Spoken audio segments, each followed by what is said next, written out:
What is going on, everyone in the Pokemon space? Whether you've been in the hobby for decades or just getting started, we want to welcome you all to the Poke Pulse.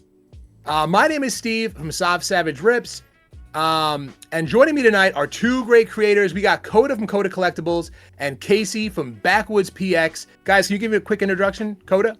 What's up, guys? I'm Coda from Coda's Collectibles. I do a lot of YouTube content based on starting business, a lot of stuff with videography because that's my profession. You can find my shops on TCGPlayer and eBay. Shop coming eventually, probably. Just upload a bunch of great stuff on the TCGPlayer and the eBay, so go check them out. And yeah, I'm excited to start talking about the Grand Journey Together set.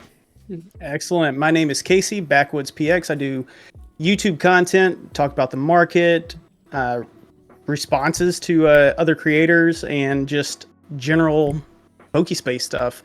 Got my own website. I sell English products, and yeah, ready to jump into this.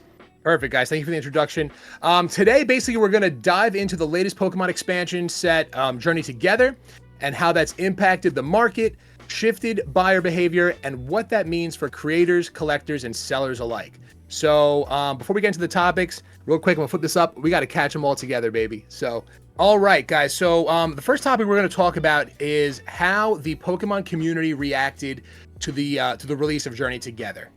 I'll go first. I do stream a lot on TikTok. That's really my main point of where I do my Pokemoning, if you will. So I think that the community in large actually had a positive reaction to the release of Journey Together, mainly because it's the first set after Surging Sparks, and Surging Sparks was just hard enough to get. And then off the back of Terrestrial Festival, off the back of Prismatic Evolutions, which was insanely hard to get, the main comment that I was seeing in the chat, post after post was, wow, I can't believe how great the hit rates are. So again, people that are chasing master sets, and there's a lot of collectors in this community that I rip with and for, seeing that, especially coming out of Prismatic Evolutions, was a breath of fresh air to a lot of people. The reactions were just like super positive. Yes, this is a smaller set. There's not as many SIRs. I think the Pokemon Company did a good job as to how they changed what kind of cards are in the set to appear as hits. If you guys notice, there's no ace specs, there's no full art terrestrial Pokemon. So those spots were actually being able to be filled with hits that people actually want, whether it's using it in the actual TCG or just the artwork in general, how they like it. But definitely from my point of view, even from me as a rip and shipper or just a Pokemon lover, really, just like definitely positive from where, definitely positive reaction for sure. What about you, Coda? What do you think? Yeah, I felt like the only people that really were frustrated with the set were people that were trying to flip it. Like, I know there's a lot of people, like, if you go in the comment section of any chat or any any Instagram post, whatever, it's all this, or any of the YouTube videos are talking about how this is gonna be the big dip in the market. Everyone's like, oh, mid set, bad set, it's a skippable set. I think it's a great set. I think it's not a set that's going to have a mass appeal like Prismatic or Destined Rivals, just because you're looking at trainers that aren't at the forefront of what people think about when they think about Pokemon. You've got Lily, who for me as a big Gen 7 fan is really great character to have in there. And I love Black and White. That was one of the first games I played when I came back into playing the game. So I love N. I don't like Hop. That's the one I'm like, okay, sure. Like, I would have rather had Leon in there, but I understand why Hop was there. And then Iono is iconic at this point, even though not my favorite. A lot of people love Iono. So, with those trainers, a lot of people will love it. A lot of people will be like, who cares? There's not like there's not a go-to Pokemon. Like, the two big chases are Clefairy and Salamence, and then Zoroark is the third. Relatively popular, but not crazy popular. Yeah. Honestly, I have been much more focused on the art, the illustration rares. Like, I've already picked up 4 of the illustration rares, or 3 of the illustration rares in PSA 10s from Japan for my collection, because the Wailord, absolutely sick. The Articuno, gorgeous. I love Articuno, dude. Yeah, Sheesh. and especially in the fun. Japanese texture, it looks incredible. And then I love Lily's Rabambi. I love the art on that card. I think it looks adorable. So I picked up all 3 of those like really quickly for the collection. So I love the set, but I understand like what it is. It's a good set, but this was always supposed to be the Stellar Crown-esque set. This wasn't meant to be prismatic or surging or what Destined Rivals will probably be. It was meant to be a set, a good set. But honestly, I think it's the hate for it in certain aspects of the internet is purely because it's not making the money that every other set was. That's a great point, man. I definitely see. I actually see that as well on that side of things. But great point, and good pickup on those PSA 10s, dude. That Articuno is dope as hell. I don't know that card. As soon as I saw it, I was like, I want that card. The Wailord is the one that I haven't gotten yet because it was Wailord's dope. It's a little too pricey for me, and I'm now that the tariffs have kicked in, I wish I'd gotten it before because it was in Japan. But hopefully, like PSA Vault will have one at one point, and I'll grab it. There you go. Yeah. Well, my family has ripped 2 ETBs, and we pulled the Wailord last night. So very excited for it. Beautiful card, man. That's the one I wanted besides the Articuno. The Wailord is the one I wanted. But back to the topic, right? So the community's pretty split right now. I'm sure both of us or all of us can agree on it. We have one hand that people are like, yes, finally something affordable, something I don't have to fight at Costco to get. And then you have on the other hand, we have the people that bought at the height of this market, pre-release, they're spending all that money, and then all of a sudden the ETB went from like 130 to 140 all the way down to $75 roughly now. And those are the ones that are really frustrated because no one wants to see their investment or just their collection go down by like 30 to 40%. So I see this as divided right now, and it's good that we're divided because some people are happy and some are not. You can't please everyone in this market. And this is a great kind of in-between set. Like Coda said, it's in between. It's a Stellar Crown, a Shrouded Fable. It's a good set, but it's a good set for people to hang on to. It's not as bad as Shrouded Fable. Let's calm down for a moment. We went over this last podcast too, but as a longtime Pokemon fan, Gen 1, all that, older guy, right? This set really doesn't call to me. It's not my favorite characters. It's not my favorite Pokemon. It's not my favorite set altogether. I did play every single game since the beginning, but even at that, this was one of those I didn't resonate with. And it translates to my purchasing of this set and wanting to hold this set or collect this set. Maybe a few cards, but altogether, it's just not for me. Yeah, and it's also... Sorry. Okay. It's also we talked about this before, but it's also the set feels worse because it's coming before Destined Rivals. Mm-hmm. Yep. If this set was coming before Surging Sparks, it would have been like, okay, cool, good set, fine set. Before the hype, if it was just a normal set, I think it would have been like the 5th best set in Scarlet Violet.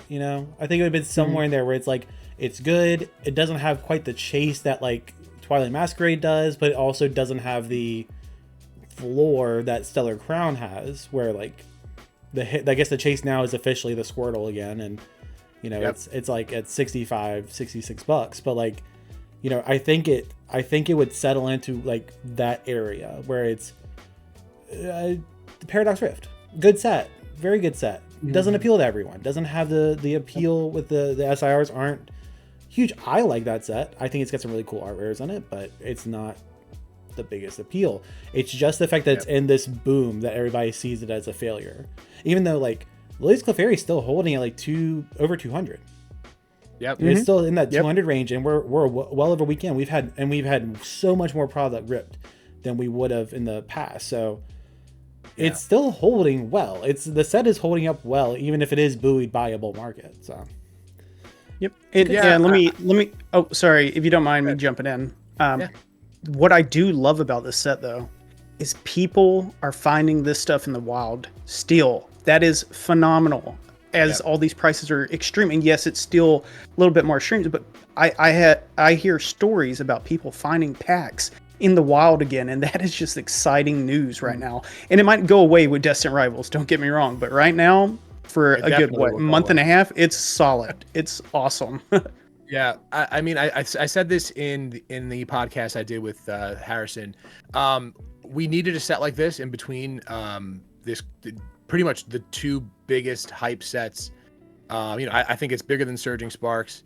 The Prismatic Evolutions together, all the evolutions are bigger than a Pikachu, in my opinion. Again, but like, there's not enough time, right? There isn't enough. I said this last time. There's not enough time between banger sets where the market could cool off. You know what I mean? So like, and you're throwing in outside things now, like with the tariffs coming in, like making other options more expensive is also we're also gonna see that now on our end, right? Because where, to your point, Coda, like, yes, the cards actually look great and they look better to a lot of people in Japanese. I think so as well. And one of the reasons why I don't go towards Japanese is because I like to also read the cards, and for some reason, I mean, that for me, that's just it. But like, that could also like affect people wanting to now still go out and buy this because they can't go and get that cheaper option. Where that's because a lot of people were being pointed into that direction. Like, oh, you want to open, Surging Sparks? Well, get Super Electric Breaker for much less, and now that's up again. You know what I mean? So like, people were trying to point people to different directions to help them. If they like the artwork, it's definitely cheaper. Code, I think you said that in one of your last pods as well, where it's like, if you like the artwork, just collect the Japanese. It's way less. Right. So, that's a big thing. I really have noticed, and I focused when I answered this question earlier, I focused on like really just my little lane that I have on TikTok and the positivity that I've seen towards the set. But like, yes, when Casey, when you said that about looking at it from both sides, like, yes, the investor or the flippers, really not even so much the investors, because it is still early, right, for investors to even feel a certain way. Like, and if you are already feeling that way, like, then you're not really an investor, right? Because like, investors, you're here for the long term. I mean, I guess that's how I look at it, right? So like, you're not investing in something for a month. Like, that's a flipper. You're gonna flip it. Yep. And those people, yes, I think are feeling a little like a certain way about it. And I've been seeing it. I'm in like the Facebook group chats and everything. I'm always trying to pick stuff up, right? Like, if I'm trying to, load up my pack display and I'm trying to get a bunch of tins that I can break down and put in there. I've been seeing the same people continuously posting the same photos for sale.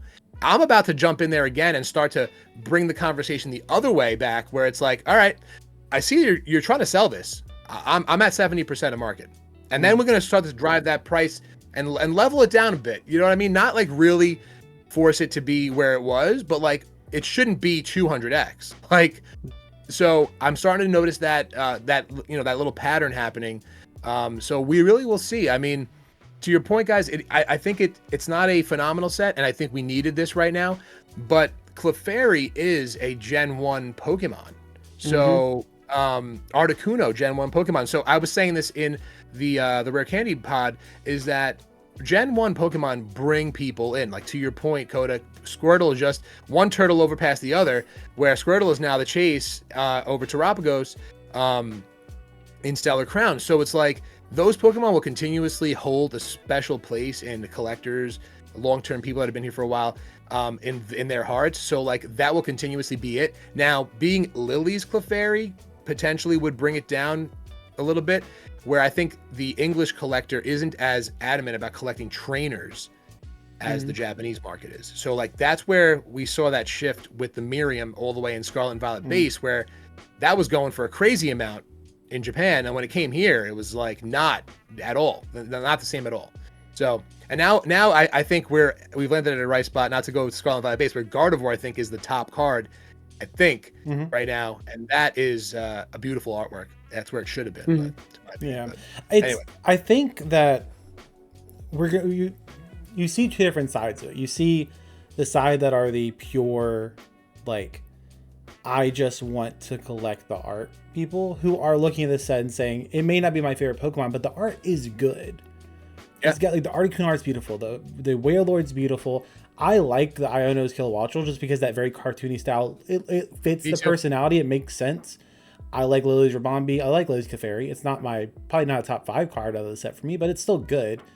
But we're seeing people that are like, I love the art. This art is good. I'm gonna collect what I want of it. It's also an incredibly easy set to master. Yep. You know, it's affordable to master. It's good pull rates. It feels like a breath of fresh air, like you said, after Prismatic. And then you have the other side that's like, cards not go up, set not go up, bad set.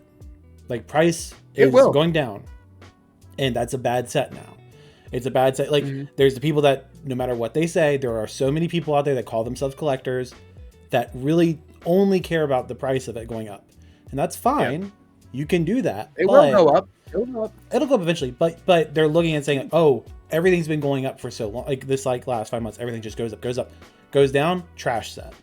In reality, it's just a fine set that's in the middle of 2 incredible sets. And honestly, don't enjoy it because in a month and a half, it's going to be bad again. Destiny Rivals, like tax season is going to end. People have paid off their stuff. People are getting tax refunds potentially. Not me, but people. And you're going to see people have money to spend again. And they're going to go hard in the paint for Destiny Rivals because we've already seen where I think PokeNotify posted like a lot of their sources are saying this is going to be maybe the same amount as Journey Together. I think Savari Zone came out and said they got like 25% less than Journey Together. So that means that Pokemon is either hasn't printed or can't print, which I think is actually the case, enough to keep up with what the demand is. So when Destiny Rivals comes out, it's going to be bad again. Even if the pull rates are fine, it's going to get bad again because it's Misty, Giovanni, Cynthia, Ethan, for the people that really like it's going to be really featured characters from like the old like Gen 1, Gen 2, and Gen 3. So and I got Edition 4, but it just goes back to there's just not enough time in between sets. Like we don't have enough time for the people that came in to make a quick buck to leave because they're not making money, right? And to your point, like there's no way that that we're not going to go hard on this set. I mean, based on just hype alone, like people just hyping the setup. I mean, I got to make a video to post on TikTok. It's going to be a quick one. It's just going to be like the world is not ready for a Rockets Mewtwo card. Like, I don't even know if that's going to happen. But if they announce that, if they reveal that card, I don't know. Another thing. I'm diverting a little bit, so you go ahead. No, I was about to say we have over this weekend seen a couple drops for EX cards or, the what is it, Destiny Rivals. Yep. So on Poke Beach, it's been dropping. They look really cool. We're just waiting for that Mewtwo because we know it's coming, boys. We know it. It's on the box art. It's got to be something in there, either EX or a nice full art, illustration or something. We're really not. We're gonna lose our absolute shit when that comes out. We will. It's gonna be. It's probably gonna be the biggest set of the year, maybe. Who knows? But dude, back to what you said. We need multiple sets to cool off this market a little bit, a little plateau, if you would, and having a banger. A mid set, well, not mid set, a good set, just not as good, and then another banger. That is crazy. They should either space out releases a little longer, or they need to, really strategize because they know what they're doing. Let's be real. They knew that Prismatic Evolution is gonna be big. It's Eevees. It's gonna be big. Surge of Sparks, big, and then Team Rocket. Come on, they know exactly what they're doing. And then Black and White soon too. They should have ended the era. If anything, they would have ended the era either from the Prismatic set, you know what I mean, like go out iconically from Scarlet and Violet, but my god, like so in all this, think about a market where it's been crazy, English is insane, and everyone is getting what they can, but they can't get nearly enough, so they're getting Japanese. Well, guess what? Everything in Japanese just got 24% more expensive unless you have someone that's going to work around the tariffs, which there are workarounds for it. Check out Retrospecs on Instagram. That's great American-based supplier for Japanese product. He's talked about some stuff that he's figured out, like the people have figured out, but product there is going to be more expensive regardless, no matter what. So English stuff still being extremely hard to get, which we're seeing with the distribution. It seems like it's going to be hard to get, assuming that distributors aren't doing anything shady, which they are. Right. They allegedly are. Sorry. And Japanese is now harder and more expensive to get. So the desire to get Japanese for a lot of people that just want cards goes down a little bit because, well, it's not that much cheaper, or it's at least like the cheapness has gone down, especially since it looks like Glory of Team Rocket is insanely expensive still. So we're looking at a set that's going to come out that's already insanely hyped, like Prismatic was, without an outlet like Terrestrial Festival was. That is my concern right now. That is where I'm worried that we're going to get way worse than we think we are. Where like Terrestrial Festival was like, I can get this for, when it came out, like 70, 80 a box, and open it and guarantee myself an SIR, and it's like, yay, this is awesome. That was a fun set. It was a great, I still would rather open Terrestrial every day of the week for the price 100%. versus Prismatic. But we're looking at that coming out, like, we're looking at Destiny Rivals coming out without the backup of Glory of Team Rocket being affordable because it's already insanely expensive. And even if it does drop, which it will, it's already going to be guaranteed 24% more expensive. Plus, we're looking at it already being like well above Heatwave. Oh, which is still way like, above, like $100 a box now, right? $90 a box. So it's going to be probably bad. And what is MSRP on Japanese boxes? $39.99. Right. So unless like, it's a high class set, right? It's like right. 50, Unless, $60. Yeah. But still, like, I think I did a post because I saw a screenshot somewhere, and it was without the guy that did the post said that he was going to cover the tariffs. So I'm assuming they found some way, right? Just like you said, Coda. But the boxes were $450 per box. That's how he's covering the tariffs. That is absolute insanity. Yeah, yes. That's how he's covering tariffs because here's the thing. I'm sorry, I don't mean to derail slightly, but no matter what people say, the price is not going to stay the same for you customers. It is going to go up because they're not like we're all in the business of like the Pokemon card stuff right now. We're not fitting the bill for that because we are already making small margins. We can't afford to have a 24% bill laid on top of that. So understand that before you get mad at someone for marking up a box. Obviously, $450 is insane. Should never be. No, that's crazy. But yeah, that's crazy. Like, perspective. Every set that like, I deeply regret not getting a bunch of Shiny Treasures EX a month ago when it was $50 a box, because now it's going to be in the 65 range, and I'm like, that's such a fun set. It's such a fun set to sell. It's such a fun set to like throw in as a bonus for a big order or something like that. Like, just it's so frustrating. But it's just this is going to be wild. We were already in unprecedented waters, and now we have gone like another 6 feet deeper into the water. Oh, you're 100% right. Like, that's gonna be something like the consumer's gonna pay for it somewhere, whether it's a markup on sleeves or something else, like anything. You know what I mean? Like, that's where that's where it's gonna trickle in. You know, if it's not gonna be the cards, is what I'm saying. Which kind of brings me to my next question, where it's like, as a creator, as a business owner, have you had to shift your selling strategy or your how you create your content, in response to how we see the buyer behavior coming, or just how we see our purchasing from that side? And I'll start with you, Casey, if you want to start with that. Yeah. So on the sales side, right before Prismatic Evolution hit, I was sold out. Everything on my site sold out. I couldn't get any more, so I kind of just let that flat line for a little bit. Now I'm selling pretty much my personal collection a little bit just to keep customers coming in and out. Right. But on the content side, which that's a good thing, selling out and all that stuff. Sure. One day I'll be able to refresh. That's fine. On the content side, I was doing mainly marketing stuff, So talking about the market, but the problem is it changes so often with each set, older sets. It changes so often. People are buying everything they can at crazy prices. I had to shift that and start talking more educational, maybe reaction videos, and just going down different avenues to try to help people collect in a market full of people trying to be flippers, scalpers, investors, taking up a good portion and taking it off the market, raising the prices. So my content shifted because of the buying habits of, just the average Joe or anyone that wants to buy Pokemon.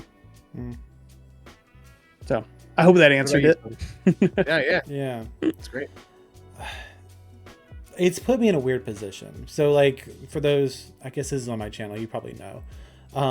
Most of my content is based on like building a business, what I'm doing in it, and like the content creation side, like all the videography stuff. And Pokey put out a video. I think we've probably all at least are familiar with what he said. It was basically like he's not making any more Pokemon business content because he doesn't think anyone else should be coming into the business part of things right now, because it's just too thin. Everything is spread too thin. There's too many people coming through and trying to just make a buck. And I disagree with aspects of it, but the core of it is correct. And the core of it is people that have been established for a long time can't get product because it's a twofold reason. One, Pokemon wasn't prepared for this and doesn't have enough product, or can't have enough product, whatever it is. But two, even as they have more product, which I think we're seeing more product with Journey Together, and hopefully Dustin Rival will catch up to some degree, it's spread too thin because Michael's, the fabric store, has product. I got Twilight Masquerade from Michael's. I don't know how or why. Dick's Sporting Goods. Someone, I think, Casey, did you say like, insane places that have Ace Hardware. I've seen them. Have never had Ace Hardware. I've seen before, but everything else, like I've never seen them have product before.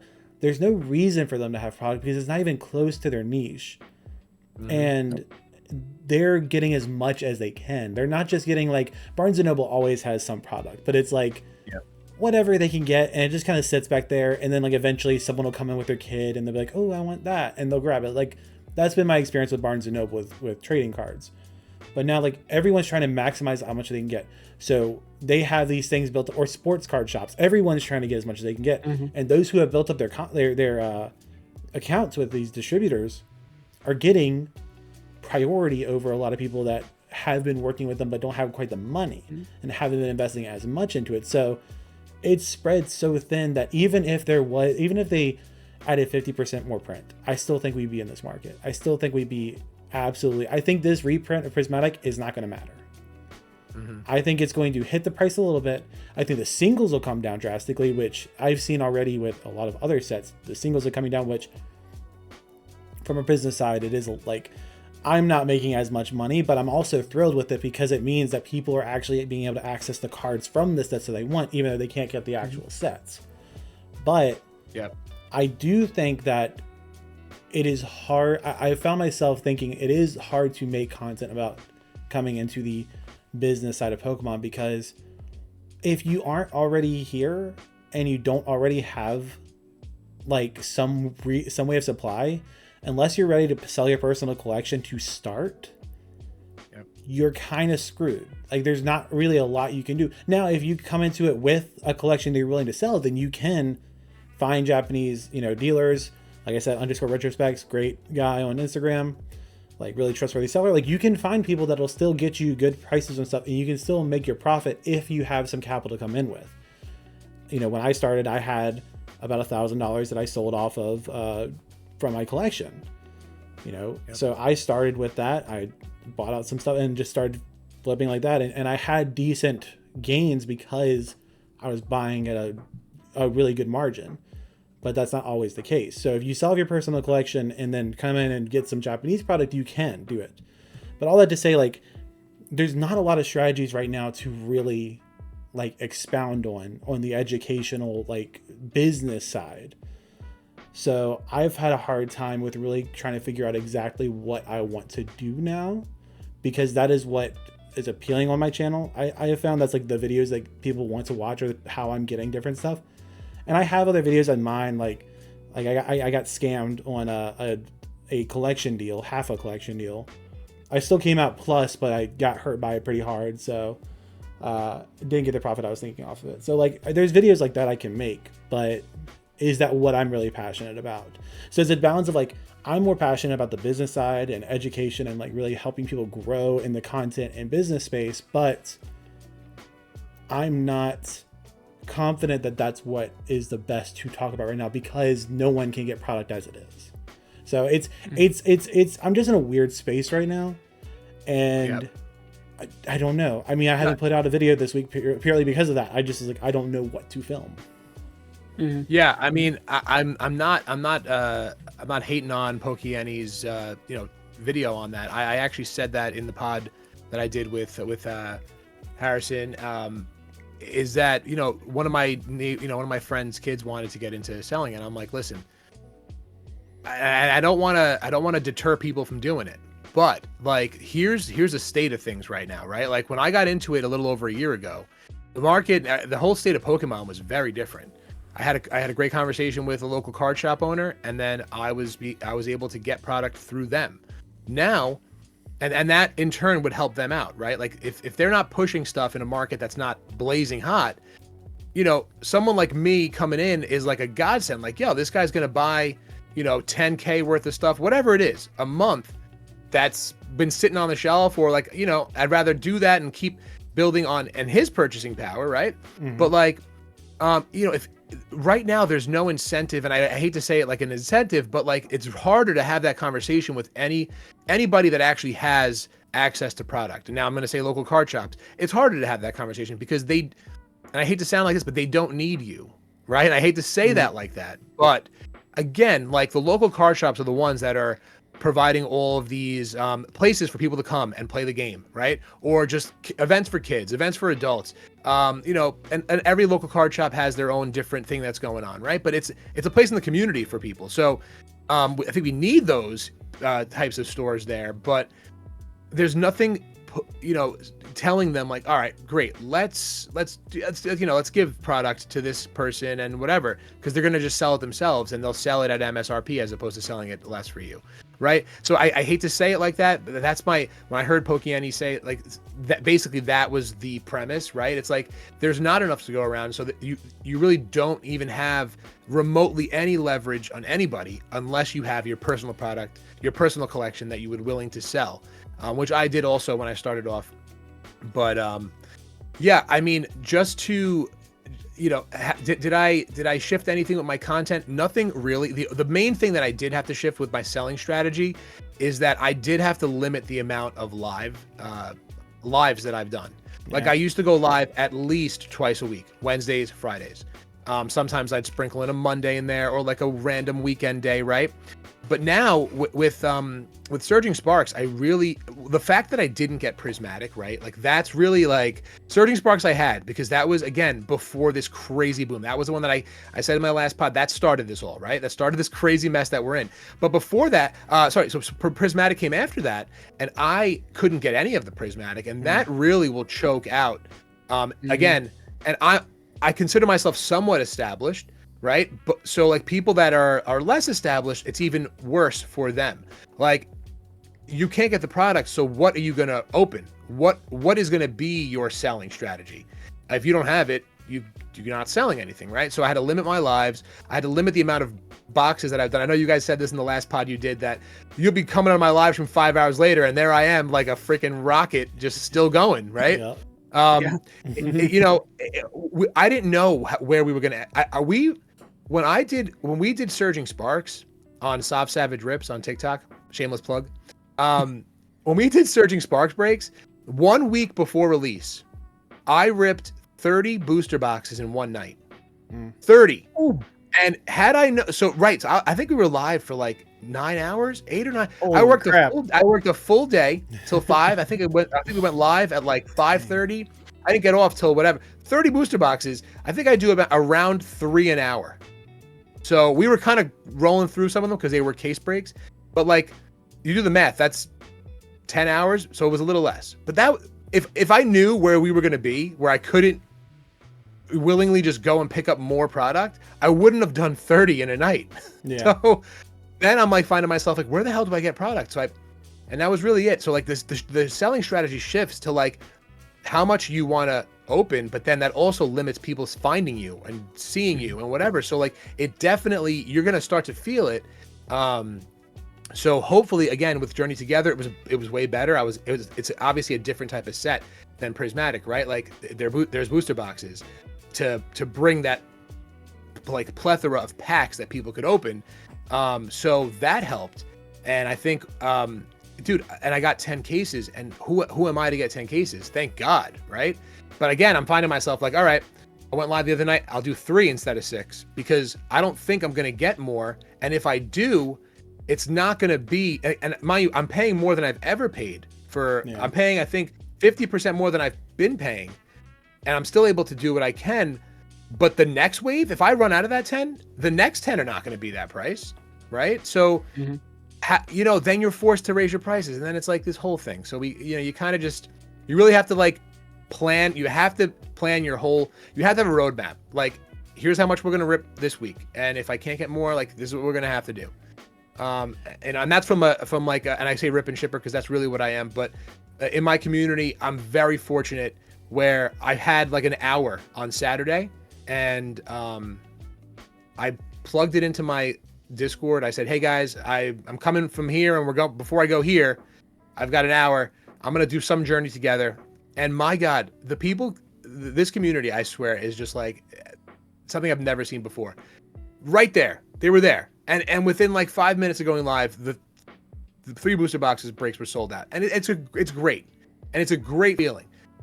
But you know, like this is what I have to do. Like I have to just kind of when I can, and we're gonna limit it, and here's what it is. So you know, I think I might have to start limiting things to subscribers only, just to make sure that the people that are always there are getting stuff. But then I do feel bad for the people that are just like, there's so many people that are just new that are coming in, even just new to the hobby. I haven't seen this amount of new people in this hobby. It's wild to see, and it's good to see. Yeah. But you know, I do feel bad because like if they can't get the product, then they're not going to want to stay, and that's tough. It's a great thing. Like we are having a massive influx of people that genuinely are like either people that have been out of it, like I was up until, you know, June or whatever, and it was like came back in because I was like, wow, the art is, I mean, like this was peak art, basically. Yeah. What is that, Kyogre? That's like that's the Kyogre V or Kyogre EX from the Scarlet Violet Azure Tones, but like that was peak art basically, or the full art. So you get a full art and you're like, all right, I'm cooking. Yep. This is amazing. You know, I was really into the game in the black and white era, like Boundaries Crossed, you know, Plasma Storm, all that. I opened so much of that, and it was like the full arts where the chase and EXs were hard to get. Now, like this card, this is just the 2 I have on my desk, but like this. Oh, I love that card, man. Yeah, that's a beautiful card. This is incredible. Like I got back in, I was like, what is this? There's art, there's different art, there's alternate art card, and it was just like blew my mind. So I think there's a lot of people that are coming back and are like, what is going on? This is incredible. And that's awesome. If you're coming back in and want to buy stuff, buy Japanese, the end. Or like go to someone like Sav, like be willing to pay up a little bit for the opportunity to rip it, just because that's the market we're in right now. And if you don't have the money to do that, then that's okay. Like my advice to anyone that's coming, this is a video I'll make eventually, but like if you're coming into this now and want to start a business, this is a seller's market. If you have product to sell it. If you have a collection or a part of a collection you're willing to give up, sell it. But be willing to just sit on that money. Be willing to sell it and say, okay, well, I can't get Jack right now. I can't get anything. Japanese is incredibly expensive now. I don't have the connections with someone that can get it cheaper. But like English is English. Like you're not gonna get it anyway. You know what? None of us are getting English to any great degree. Like Sav's getting what seems like an immense amount. You said 10 cases, like holy crap. But you know, in it is, a year ago, right. It would be like, oh, okay, cool. Yeah. I mean, you could have got 10 cases of Paradox. The guy would be like, you want 30? Yeah. You know what I mean? Like, you want 30 cases? Like 6 months ago, he's like, I could only do 10. I'm like, I get it. Only 10. Like, that's like, 10. whoa. It's funny. My ADHD is kicking in. Just give me a moment. We live in this little bubble that seems like it's been forever that this boom is happening, because a lot has happened. We've had 3 sets now in this boom. We've had the, wildest selling set we've ever seen with Prismatic. We had Surging Sparks, where it was like the better version of the Rainbow Pikachu. Like, it's been crazy, but it's only been 5 months. Yep. It has not been that long. We don't know where we're in on this journey. We don't know what part of the roller coaster we're on. But we know that it doesn't have any real signs of dropping, because while singles are dropping, sealed isn't. So if you're in a position where you're like, I want to start a business, and you really want to start a business, not just I want to start a business because it's profitable now. If you just want to start a business because it's profitable now, then just flip stuff, because that's all you're going to be doing anyway, and you'll be out of it in 6 months when everything comes back down. That's fine. Make your money and leave. It's America. Do what you want, right? It's part of this whole hobby. Yeah. I'm not gonna tell you that you're doing anything great or anything, but sure, go ahead and do that. That's fine.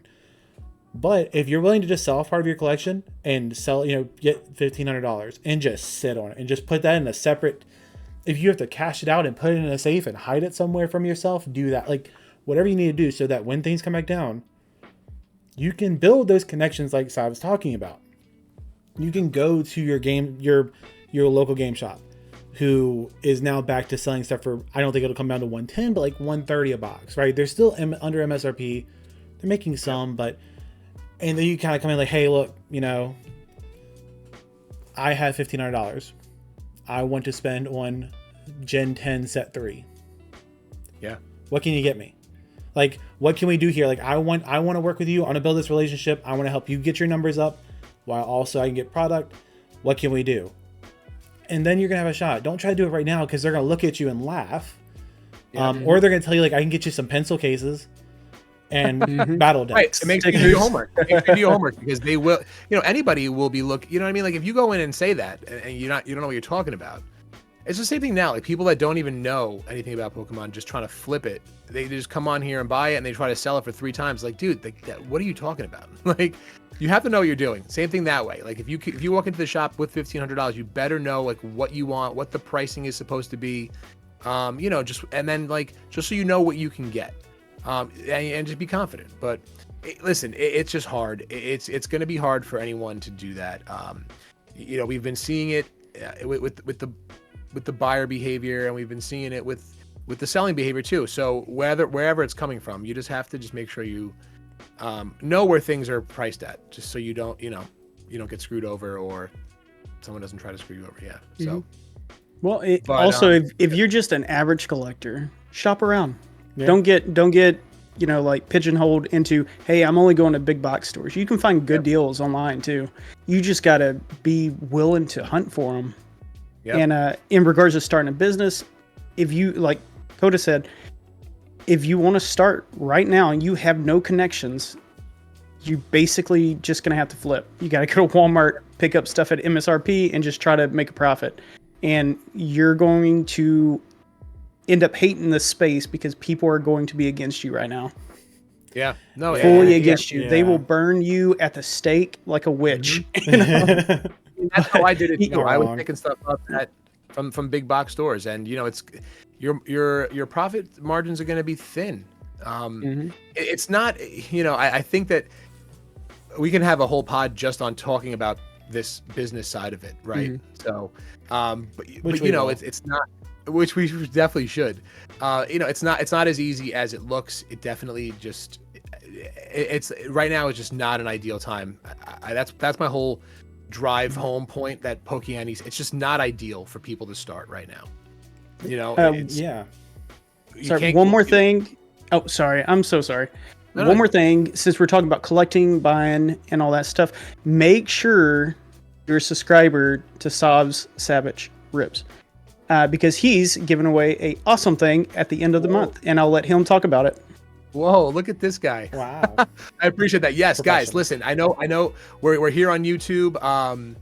and maybe we'll cut this up for TikTok when but yes, please, if you feel like supporting the channel, and you're on TikTok, guys, pop over to TikTok, Sav Savage Rips.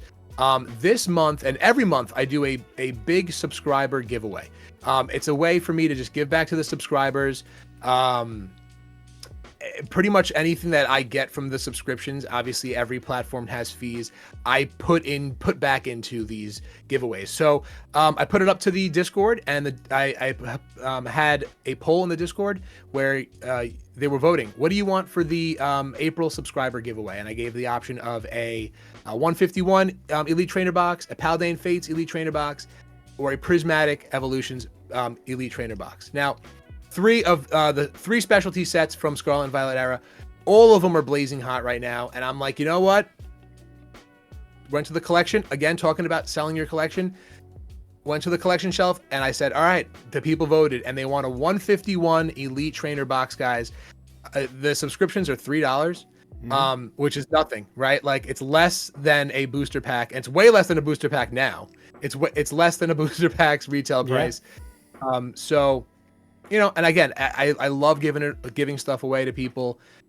So the next giveaways are going to be great, but there was no set coming out this month. So I said, let's look on the shelf real quick. And what are we going to do? So Casey, I appreciate that, man. $400 ETB. Put that in. Yeah, good segment. it was. It's what. And remember, everyone that's watching this, a Red Bull is more expensive than a membership.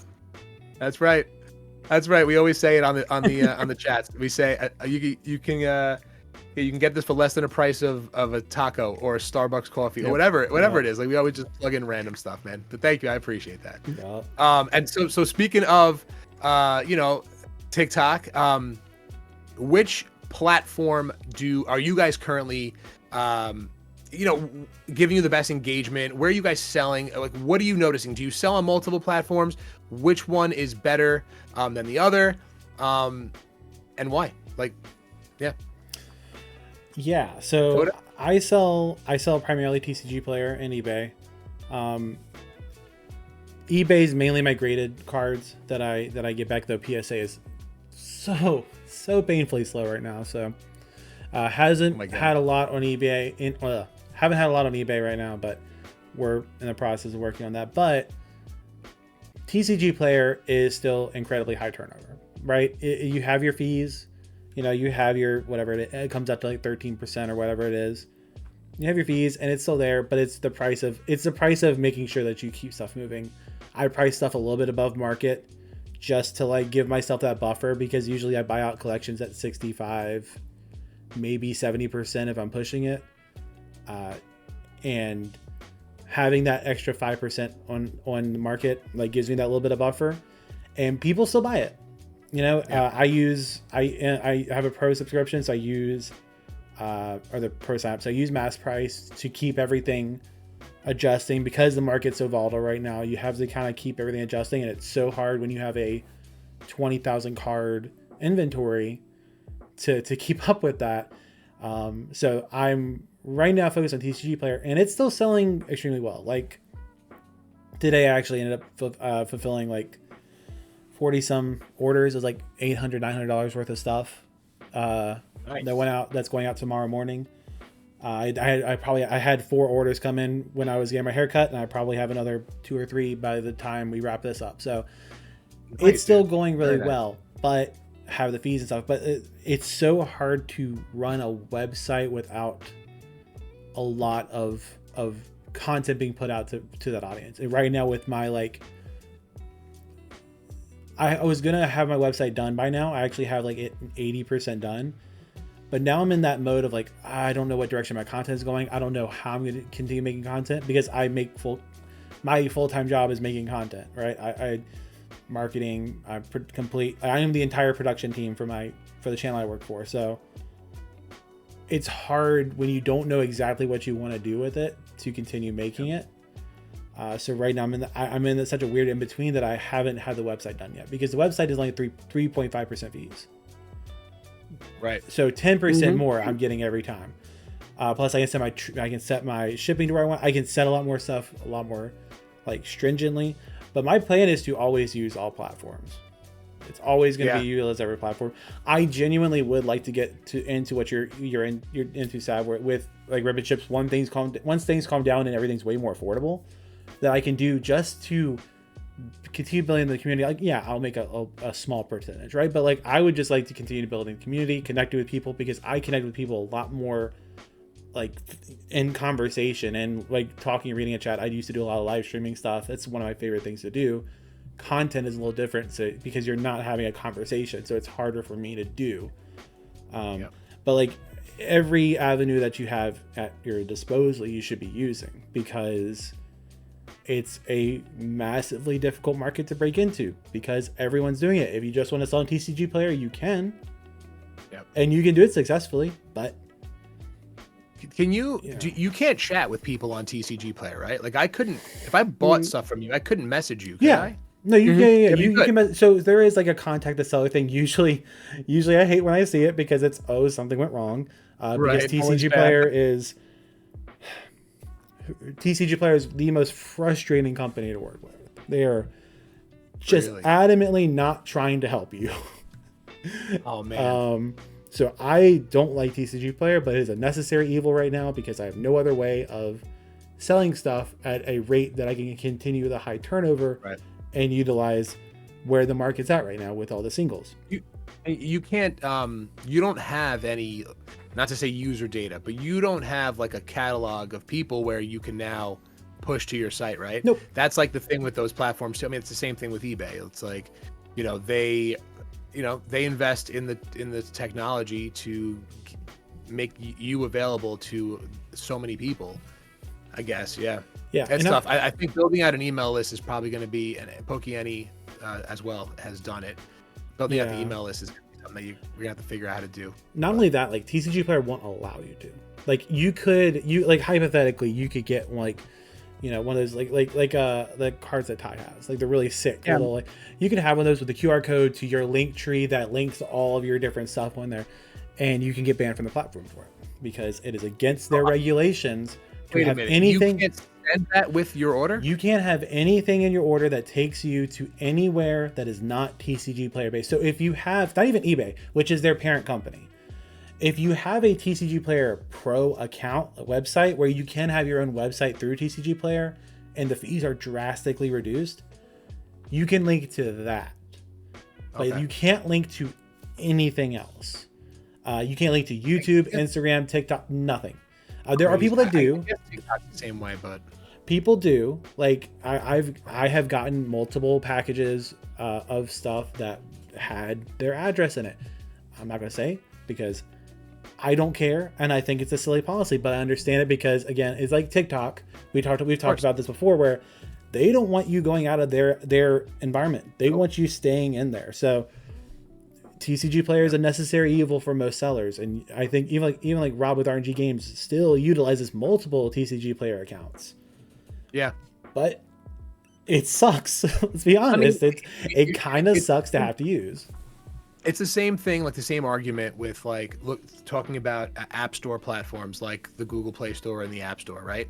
Like, there's so many companies that are all for it when they're when they're trying to build their company. And just to compare it to you, Coda, like, you're all for TCGPlayer because it's giving you a name that you didn't have. It's giving you the opportunity that you didn't have otherwise. So the same thing with Apple and if somebody signs up with for an app, Apple and Google are taking, I think, like 30%, which is a lot, but like, no one would know about you if they didn't invest billions of dollars in creating platforms that have app stores and, user protections and like shit like that. Like, people checking out on TCGPlayer, we want to make sure that it's a safe place, like, whatever it is, if they're doing encryption or whatever, like that. With the 13%, obviously it goes to profits, but it also goes to stuff like that, right? And we also want to think that it goes to stuff like that at least. But like, yeah, I mean, it's to your point, it's a necessary evil. And and I know I just whined about TCGPlayer for like a couple minutes. If you were just coming into the space, use TCGPlayer. Unless you can and earn a market that you can sell your collection. So going back to the hypothetical of wanting to start a business, I'm going to go ahead and sell off my $1,000 of my collection. I'm just going to like sit on the cash or find a good use for it. unless you can sell at 90% locally, use TCGPlayer, because you will have very quick turnover if you put it at market, because right now everything is crazy. So use it, just know what you're getting yourself into and price it as such. Like, don't expect to get, if you have a $100 card, you're getting $87 of it after, and maybe less if you're doing free shipping. So like, don't, it's awful and it's annoying and it's not a good platform overall because of the issues that they have and the stuff they have not integrated that they need to, but you really don't have a choice. And I would use it to start off just to get money, because again, turnover, cash flow is king when you're building a small business like this. What about you, Casey? Nice. Yeah, so I run my own site. I started, I got a LLC.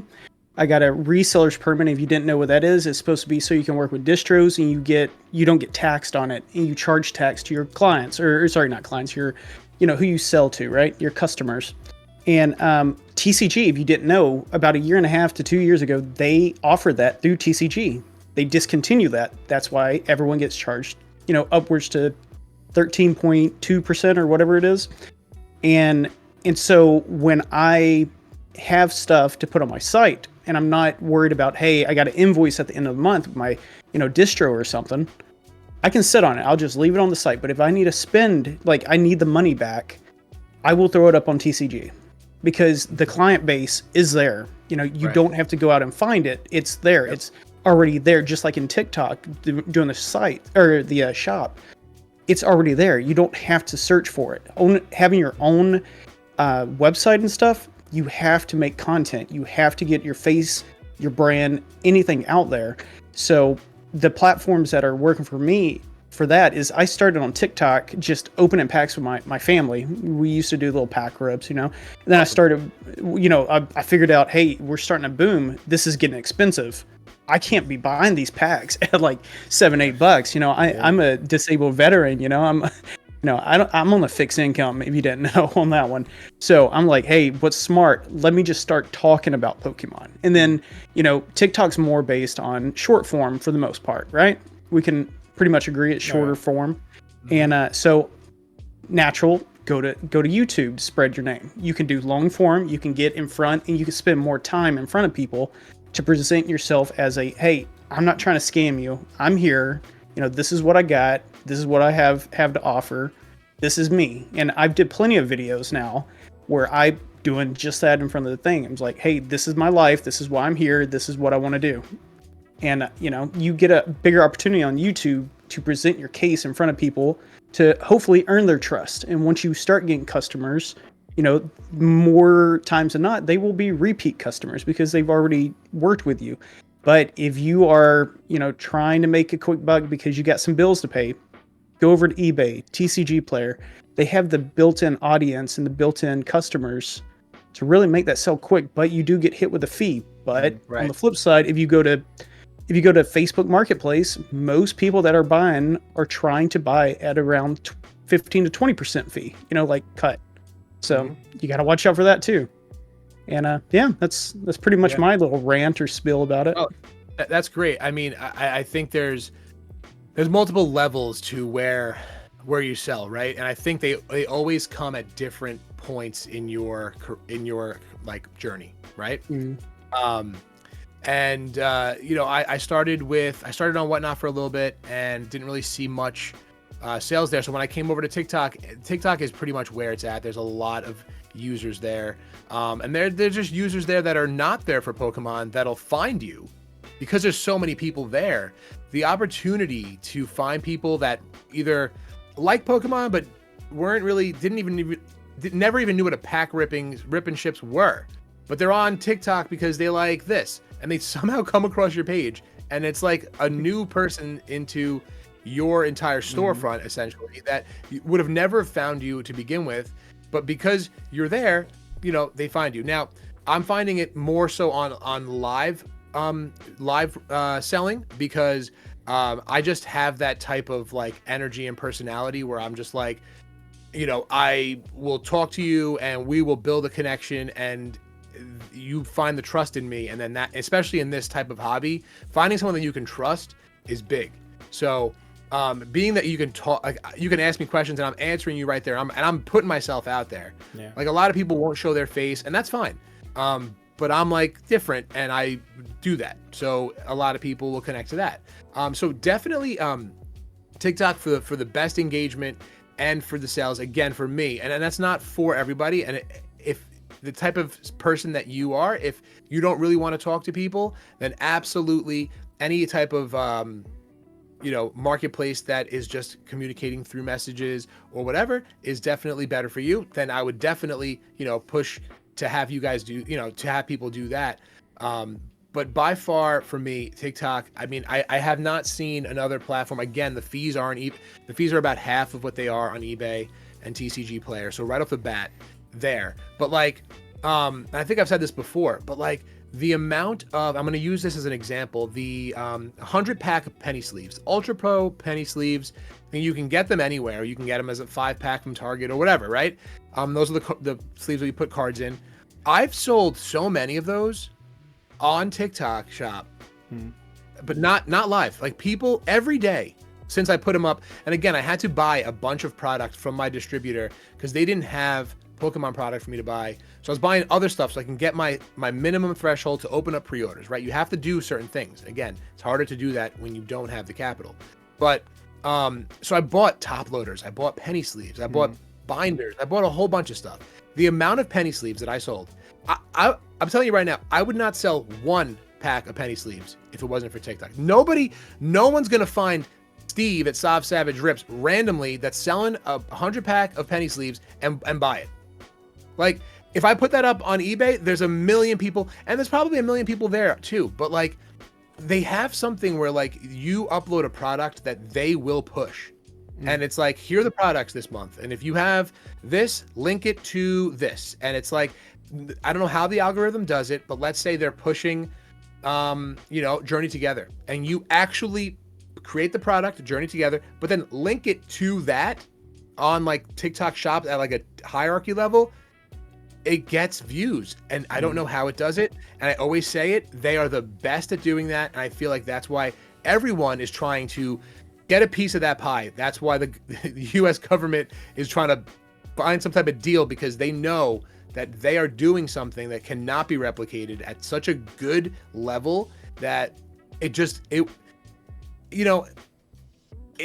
like no other company can match it. And I said this last time, if Mark Zuckerberg cannot do it, and this guy's been doing social media for 20 some odd years or more, and he can't replicate it, like there's something that they're doing that's just, it can't be matched. And that's really it. I mean, TikTok is it for me. I definitely, I want to branch out where I can put out content, but I don't think that YouTube would show me the same type of returns. Yes, will it push me? Will I be able to push my own brand and say, yo, go to my site, go to this, go to that? Because you can't really do that on TikTok Live. Like they have AI that's listening, and if you mention like website, you get like a restriction. It's crazy. It's that crazy, and like sometimes you can petition it because sometimes it really wasn't that, but it's wild, and they just don't want you to go out of their thing. And a lot of people are okay with that. Think about the millions of people that have businesses in our own country right now that are on TikTok. So they're doing something right. Yeah. Oh yeah. It's so interesting. This is something that I completely underutilize, and it's mainly because I don't have a good avenue to utilize it. But live stream audiences are just a different style of audience than short form, than long form YouTube. It's just dynamically different, because anyone that's willing to put in a lot of time watching someone and engaging with the personality and like creating that, like, because there is a very specific thing that live streams allow you to do, like you said, like it builds an actual like camaraderie between you and the potential customer, but also just the audience, to connect, where it's like, what, I don't even care that, like, you do it a really good way, where you are, obviously you need to make your profit off of it, but you were still underselling a lot of people out there when Journey Together came out. So you have people that are like, I'm willing to pay you know, $30 to get into a box break, you know, an energy break, because even though it's technically more than MSRP and it's still a little above like what I would prefer to pay for it, but I'm not only getting what I want, but I'm also supporting someone I really like want to support. Like I know the money's going to a good place. Like live stream audiences are such a great way to connect on that level that like those who don't do it like don't have, you know, like and again, it's not for everybody. It is work. Yeah, it's a different type of work, right? I would absolutely love to get into that space. Obviously right now I don't have packs to do it with. Like I didn't have those connections. Like so that's something that like and this is kind of like something that goes back to one of the earlier points. If you're in a position where you want to start a business and you know you want to do it long term, like future proof yourself. Look at the environment right now and say, okay, I know that this is the third time we've seen this. This is the biggest we've seen it, but this is the third time we've seen this boom happen. 2016, 2020 now. You know, so we have a pattern. I want to put myself in the best position so when that pattern happens again, I can do well in it. You know, so maybe you do, you know, I think the rip and ship format will be here for a long time. I think because we see every other live stream format do well. We see like just chatting streams on Twitch were like the biggest thing for like there's always things that just do well because people I think it's really the it. future, right? I think it's the future of selling, to be honest with you. Like, I think Whatnot did a great job at starting that live. It's essentially a live eBay, right? Like you able to bid on stuff, and that is pretty cool. But like, I just think that this is the evolution of selling stuff. If you apply it to, even if you like when we go to buy something on Amazon or whatever, Amazon's a good place because when you're looking at something, where do you go? You go to the reviews. You go to the people that have pictures and videos of the reviews because you want to see everything. What's better than that is to actually ask the question and have the immediate response right there where someone's like, and so just to tie this to Pokemon, if you're buying a raw card, you're going to ask someone a million questions. Bro, send me a picture of the back, tilt it, put me on a black background, do this. Now, I always say this to people when I open up packs, because I also offer like PSA grading through me where it's just $25 and I take care of everything and I send it to you all in $25. But I have a light on the top of my stream. When I pull the card and I'll look at it afterwards too. But during a live, when we pull SIRs, I'll look at it. When you tilt stuff in a certain light, you see scuffs that you won't see in a picture of a back. You won't. So like just applying that live selling to Pokemon in that aspect, granted, no one's looking at packs really. I mean, unless they're base set packs, but like raw singles, looking at that, selling that live you can really benefit from it because people come in and they'll ask you, yo, you got any XY? You got any anything? You have any Obsidian Flames SIRs? You got this card? Yeah, sure. Let me hold on, check. Here it is. Take a look at it. I'll show the video. Take it out of this window and just show them. Like I just think that live selling is like where it's going to be going. Like the amount of different types of people selling vacuums on there, and they're showing like it's almost like what's that? It's like what's that guy that slaps the tape on the boat and like it's leaking? Oh yeah, the flex tape guy. You know what I mean? Yeah, flex tape. Yeah. Yeah, they did one with a vacuum. It was like a Dyson competitor for like a fraction of the cost. And they had a tub of water and they sucked the water right through the vacuum. And they showed it live. That I would have bought it right there.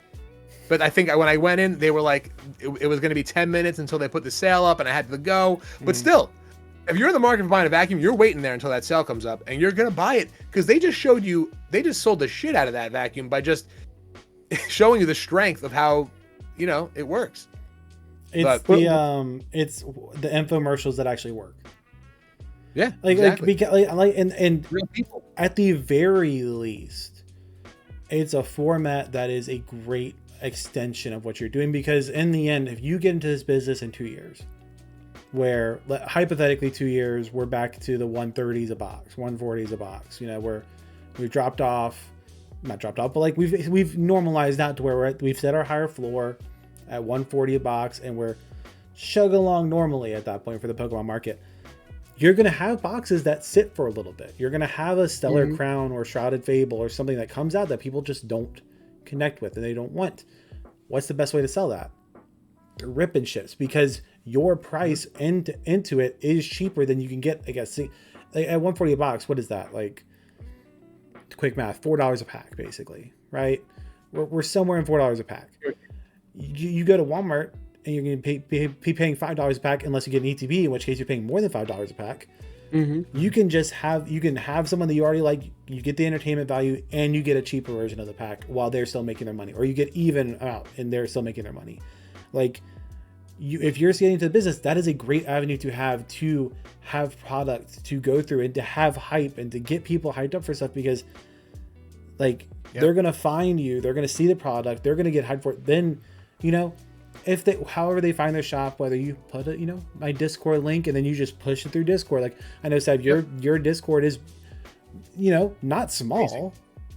It's not, I mean, in the grand scheme of things, but like to the core, like I want to say fan, but the core community is just amazing. Like they'll go in on everything, which is great. Yeah. And you build up a community. It's great. It's awesome. I have found, sorry boys, I have found that starting at TikTok and then going to YouTube, TikTok, the energy, the positivity from there is so much higher than YouTube. Yeah. Like I've got so many great compliments starting out on TikTok and then going over to YouTube and try to do long form. Oh my God, I got destroyed for the first month of doing it. I mean, and that's discouraging, right? It could be could be discouraging. I mean, you have to be in it for the long haul. Now, it's because the fact that whatever they're doing over at TikTok, like you and me could start a page today and have a 500,000 view video tomorrow. Like that doesn't happen on any other platform. And it's that right there, that if you had any type of following, it's just a next level. It really is. Just like the way that they categorize stuff, I don't know what it is. It's just very, whatever their algorithms, I hate to keep pointing stuff to algorithms, but that's what we're living in. It's like the world of algorithms. You got to learn. You got to learn the what works and what doesn't, and then adapt to it. On any platform, really. And if you stop posting TikTok videos, like Sav, you said, if you don't have product, you have that, like a bye week almost. You might not have the same audience being pushed to you the next week. Yep. And you know what I recommend is like, there's no shame in posting the same video that you posted. Yeah. Like there's a reason why these platforms have on this day a year ago, like there's a reason why they put that there. Like they're reminding you of what you've done. And now if you're a business page, like I will I'll put it to my TikTok story or I'll repost it on my page. But when you started at 0 followers. I have, I think a little over, maybe almost 7,000 followers now that have not seen any of the videos that I started off with. And to your point, like, I mean, granted, when you do long form, you're probably talking about current stuff. So like the timing is off. But like when you're showing a video of pulling a card, oh great, look at all these cards that I pulled in Paldean Fates. And you'll just say it a year ago. Like, what a time to be alive, where we could open up Paldean Fates freely and not have to spend over $100 on an ETB. And you know what I mean? It's like, but so Casey brought up like how more positive he's been seeing the positivity from TikTok. So like with all this, so the last question that we're going to talk about here is with all the drama, we know there's a bunch of drama in this hobby right now, whether it's good, bad, ups and downs. How do you guys stay grounded and keep your business or content focused on the positive? And if you guys don't mind, I just want to start off by answering this.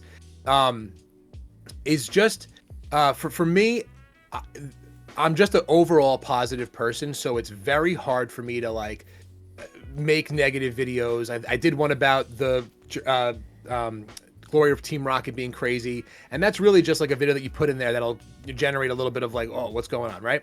But like overall, I'm just like I'm there for a good time. I'm there to entertain. So I'm always trying to keep people happy. I mean, I don't know if that's just like in the back, like I'm a people pleaser. I don't know what it is. I definitely take people's criticism a little more than I should, but like just making sure that I'm being genuine, being myself all the time, and then just like taking care of people. If I open up a rip for you and you didn't get a hit, like it's not my fault, it's not your fault, but I will give you I'll give you a hit if it's an EX, a V. There's some full art sprinkled into my hitbox, Japanese illustration rares, English illustration rares, some SIRs in there. Randomly, I'll pull it out. I'll pull out the card and I'll give it to the person. Sometimes people that have been in my stream and they don't, and they're always going in, and they do. I'll send them a couple of packs. I have a couple of prize packs that I got from a local card shop for doing a tournament. I'll throw that in. Like, same thing with like the Ends Reshiram promo. Like when you guys say, like, when someone comes to your page, like, and they just saw someone selling that a week before release for $100, but this guy's giving them away for free. Why is he doing this? The amount and it is because I'm not gonna, what am I gonna do with 60 of those? Yeah, I could flip them, or I can give them to you and be like, yo, this guy's awesome. Let me come back to him again. And of course, that's part of the reason why I do it, but it feels good to have someone win something that costs a decent amount, and all they had to do was just show up there. They didn't have to do anything, they didn't have to buy anything, they just gave it away, right? And then that's why the subscriber giveaways are so much more important, because they're bigger and better things, right? But that's how you just kind of keep the positivity going. Do what you can. Again, it's not my sole source of income, which I always say. I always tell people, like, this is why I'm able to. The amount of people that come into the stream and say, dude, thank you so much for the prices that you have. Like, thank you for not price gouging us. Like, do you know how that makes me feel? It makes me feel great, but how it makes me feel that people actually feel that way when they go to, that means they felt that way when they went somewhere else, right? And that sucks. So if I can at least do something different than that and give them a positive experience, and now, and I always tell the Discord and the community, like, you guys made Soft Savage Rips. It's not me by myself. It's all of us. Like, if I'm here acting a fool and no one's here, it makes no difference. But when you come into a stream and everyone is feeding on each other's positivity and everyone's throwing out, good luck charms and good luck and, oh, can you trade this with that? And it's happening right there. It's awesome. And people, you see it when you're there. Like, you see the positivity. And that's how I stay grounded. Like, that's how I move when I'm talking about my business, because when the things are down, who's going to be there? The people that have been there all along, that were paying for $30 breaks because of my price, are now going to be back at $20 breaks, and they're still going to be there because they know, like, that's how I'm not going to keep it at 30 when I'm getting it for less, but that's me. Some people don't always do that, right? So again, and that's where my positivity, I think, will help me out and help me grow a little bit. And I've noticed where I'm growing, which is great, seeing people that have been there forever having a harder time getting in on breaks. It does hurt me a little bit, because they've been here. They created this. They created it. So, I don't know. There's so many things that I'm thinking about in the back of my head. Like, damn, man, like, I feel horrible that, and that's it. Like, your goal is to grow, right? That's your goal as a business, to grow. But, and they're also, those are the people that are going to, like, understand why. Like, they're going to be the ones that are like, you know what? I didn't get on that one. It's fine. Yeah. Like I know when the time comes and I can get in, I'm gonna be getting a good deal. They could be getting in else, whether they'd be paying $40 on a break. Yeah. Like, they're there for the entertainment and just being a part of it. They feel invested in it, which is fantastic. Long form, like you said, Casey, YouTube's a weirder sphere. I haven't. This is on my channel. I'm probably gonna get hate on this one. No one's made it this far. It's fine. Realistically, that's not true. Everybody's here, right? Everybody, my retention's gonna be fantastic for this video because you're all here invested in this. That's right. I didn't get quite as much hate when the first video popped off. It's got like 5,000 views, but like, it's great. It's I did get some. I got some, which was. Some was valid. Like, there was some that was like, hey, the way you title this is a bit misleading. I said, you know what? I don't agree, because in the end, like, I explained everything, but I did change it slightly to better reflect it. Just look, there's a couple of people that were actually like good constructive criticism, even if it wasn't necessarily meant in a constructive way and more of like a harsh way. I'm not going to assume. They very well may have just been like from the goodness of their heart wanting to talk about it, but there were people that were just like, seemed to be there to just troll a little bit, to just poke a little, like, just to kind of bring you down a little bit, just to make sure that you didn't feel like you were doing as well as you thought you were. Anywhere you're going to run into those kinds of people, just remember why you're doing it. It's like keeping it positive for me is finding why I'm still doing it. You know, if I don't know why I'm doing something, then I'm going to lose momentum with it, especially with ADHD. Like if I don't have the why and like that reasoning for doing something, I'm gone. You know, it's gone. It's completely out of my head. You have to find that reason that you're doing it. Are you doing it just to make money? Then go drive for Walmart Spark. Go drive for, you know, DoorDash. You'll make guaranteed money that way. You'll probably almost get, you know, minimum wage. You're probably not getting that when you start off with selling Pokemon cards. But if you're doing it because you love the hobby, you want to build a great community, then just go into that with that understanding and make the content, make short form content, make long form, whatever you want to do both. I'm really bad at making short form because I just forget about it mainly. You can start with as little or as much effort as you want and have fun with it. And if it ever becomes like, this is miserable, I don't like what I'm doing, and I feel like I'm just kind of a slave to posting, then stop. It's okay. Mm-hmm. It's not your full-time job. If it is your full-time job, then, you know, that's tough. Like my full-time job is making content. So sometimes I do have that moment of like, I don't want to see a camera. I don't want to see Da Vinci again. I don't want to see anything to do with it. And I have to. Yeah. But if I felt like that with content, with this or selling Pokemon cards, I would stop, because it's more important for me to keep the love of the hobby and to enjoy what I'm doing on the side like that than to just do it because I think I'll be able to make money someday. Because in the end, like, I can do other things that just make money that take a lot less time. So like, build a community, build like, you know, friendships, join a Discord, just be a part of it, immerse yourself into the community and into the hobby, and you'll find the thing that's fun to you. It may not be starting a business. I know like all three of us are in the business side. It may not be doing that. It may be just collecting and posting on Instagram, like these sick collections that you got, like the different cards you're picking up, your experience at shows, like doing little like vlog style things for your pickups at shows. You could just be doing that. Alex Ketchum is a guy that I follow on Instagram. I love what he does. He's in the middle of this, like almost at the end of this, posting every day for a year on Instagram. Mm-hmm. And let's be honest, his content is relatively the same. It's he's got one idea and he's doing the idea, but he's doing it extremely well, and he's just committed to it in spite of, you know, the negativity is not outweighing the enjoyment that he's having from it. And he's invested in it. I've talked to him a little bit. He's also a videographer, so like he knows that side of it, but he's just choosing to just do it. He's not looking to just build a business. He's just having fun with it. He's just doing it and grinding out and enjoying it, and because he loves the community, he loves the hobby. You can do that without worrying about money at all. So like, if the money side isn't enjoyable for you, don't worry about it. Go just have fun with it and film yourself and post it however you choose. But for me, keeping it positive, it is just like, hey, if I don't feel like posting, I'm not going to post. I know that's not good. Like, it's not like the way to truly grow a business. But there are times where I'm like, I don't know what I want to talk about. You know, I have ideas for videos. I just don't want to talk about them right now. I'm not going to do it. That is, and there may come a day where I just say, you know what, I don't want to make content anymore. I don't want to make YouTube like long form anymore. Yeah, I'm okay with that. I am 100% okay with coming to the point where I don't want to do this. I'm 100% okay with coming to the point where I don't want to do the business side of things anymore. I'm 100% okay with not wanting to collect anymore. Whatever aspect of it that's not enjoyable for me, I'm not going to continue doing, because in the end, like, I don't foresee this replacing my full-time job. It'd be great if it did, but it also seems extremely stressful. So probably not what I would want to do.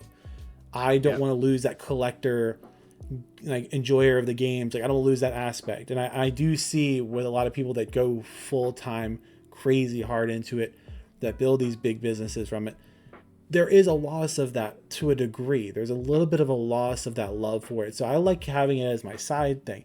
You may want to do it for purely because you see it as a business that could do really well in the future, and in which case you are mainly about the money, and I have no issue with that. But you just have to find the reason for doing it and hold on to that reason. Long-winded way of saying that. Just whatever the reason is, write it down somewhere, remember it, so that when you get a crappy comment about blank, you can be like,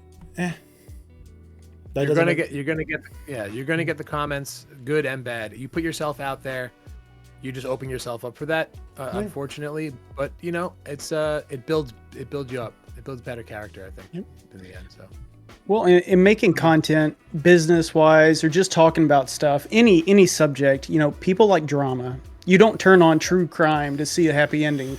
You like to see drama, and it's real. And same with doing Pokemon content, right? So you see buzzwords, you see all this negativity, you see drama in the space. But if you make your channel all about drama, people are going to tune out eventually.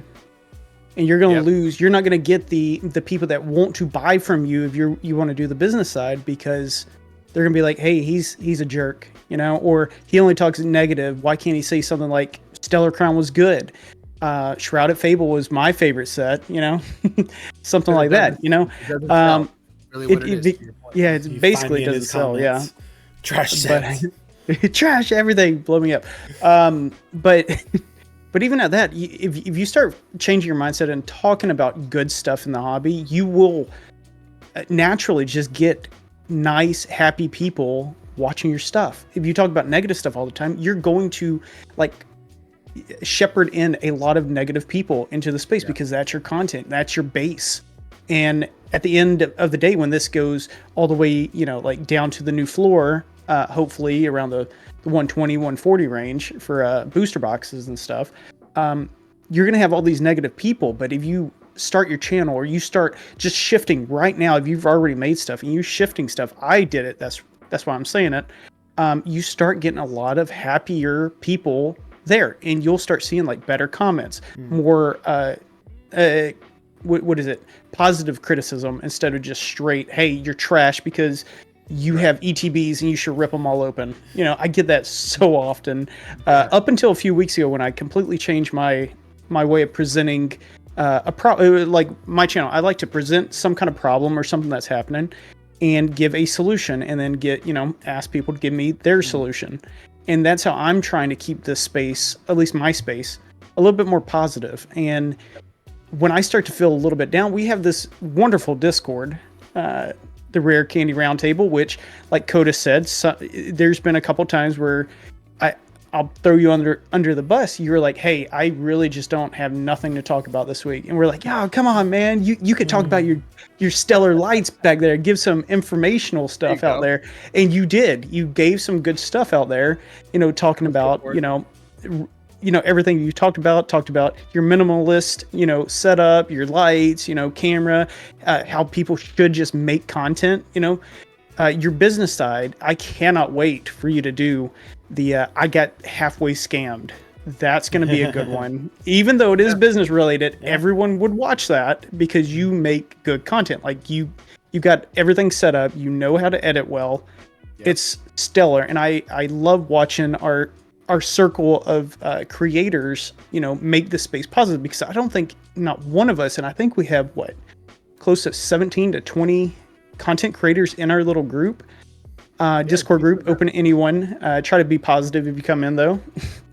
But we have that many people, and we're all talking about happier stuff now. Either ripping packs, the love of the art, stellar, Japanese cards over the boring, badly printed English ones.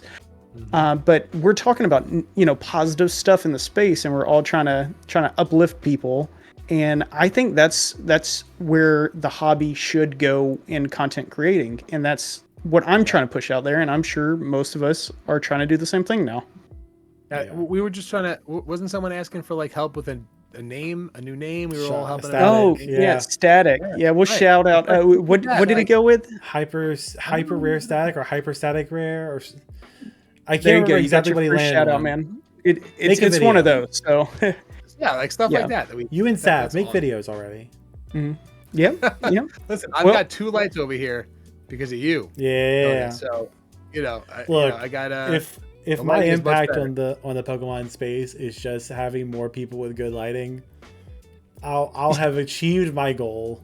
Dude, next up is my camera, but I think the lighting was definitely the biggest thing. Coda, yeah. you need to start selling those lights. Like, just get a box in the corner, be like, "Yo, hey, I'm selling this. Do it on Whatnot or something." Well, I'm the light for guy. now, You know, you can get all of them in the description of this video, Yeah. where all of my Amazon affiliate links are sitting there ready for you to peruse. It's all the equipment I use right there for you to grab. Go do it, click it, Yep. give me money. well, we're like the Easter Bunny. We are throwing plugs everywhere. Get Daddy Bezos to give me his money. Actually, like let's take some money from him and give it to me. There you go. I'll do All better. right. Well, I think on that note, that pretty much wraps up our episode. We gotta make sure that yeah, you guys make sure you give Coda money. yeah, throw it at him. Get your your lights on up. Daddy Bezos. There you go.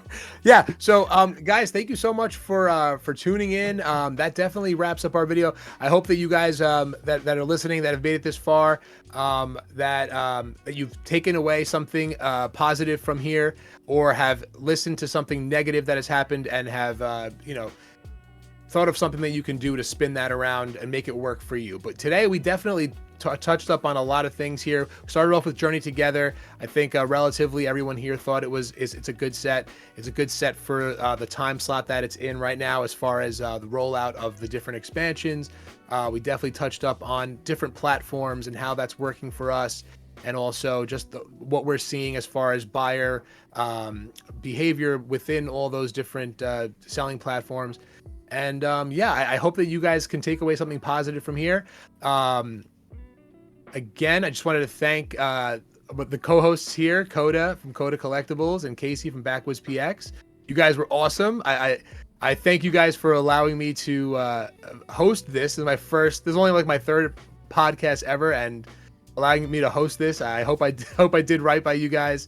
And I'm constantly learning from you both, so it's great to have you guys here and just talk about stuff that we love. Really, I mean, it's late where I am, and I would not be this awake if I was doing something else. So thank you guys for allowing me to do this. Again, guys, we've got Casey from Backwoods PX. You'll be able to, and Coda from Coda Collectibles. You'll be able to find all of our links down in the description below, and where you guys can shop to help support if you wish, whether it's on a website or through TCGPlayer or TikTok or YouTube or wherever.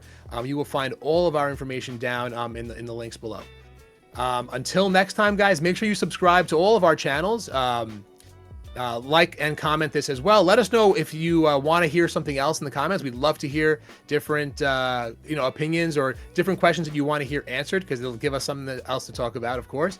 And yeah, just if you're subscribed, you'll turn the notification bell on, and you will be notified when we do another one of these awesome podcasts.